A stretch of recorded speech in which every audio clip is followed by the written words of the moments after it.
দুটো ঘরের দুটো তোষক পুরো কেটে টুকরো টুকরো করেছে, মানে বিছানাতে থাকার মতো অবস্থা নেই তোষকগুলোর, এমন পরিস্থিতি করেছে। তো আমি সেলাইটা পারতাম জন্য ভাগ্যক্রমে আমি আজকে এই যে সেলাই করে তোষকটাকে জোড়াতালি দিতে পেরেছি। আর ও হচ্ছে ঘুটুনকে ভাত দিচ্ছে, পাশের বাড়ি থেকে কাকিমা ভাত দিয়েছে।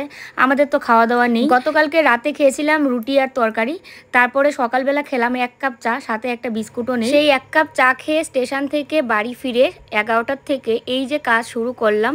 তো ও গিয়ে তারপরে হোটেল থেকে ভাত আনবে, আর তারপরে 1টা 2টোর দিকে মনে হয় আমরা কেক বিস্কুট খেয়েছিলাম ঘরের মধ্যে, দিয়ে আবার কাজ শুরু করেছি।